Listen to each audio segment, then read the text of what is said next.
မနာမည်တော့တင်ဝင်းပါရှင်ကျမတက်69နှစ်လောက်ကစပြီးတော့အဲ့ရောဂါဖြစ်တာပါ2021မှာစတင်ပြီးဖြစ်လာပြီးတော့2022မှာအတိမိတ်ဆွေတွေကဆွေးနွေးတိုင်ပင်ပြောဆိုတဲ့ဗီဒီပေးတာနဲ့ကျိုးချောင်းပြောပြတာနဲ့ဆရာဆိုင်နဲ့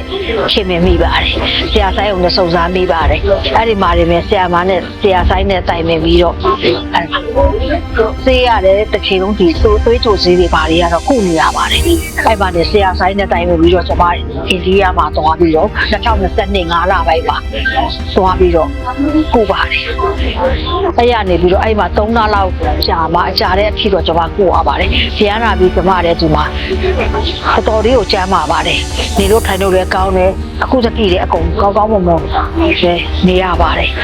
ဒါဟိုဆရာဆိုင်ကိုလည်းကျေးဇူးအများကြီးတင်ပါတယ်နော်အချမ်းတဲ့လူတွေကိုလည်း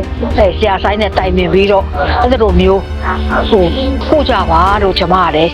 သူတို့ဘယ်လိုကောမလဲပြောပြချင်ပါတယ်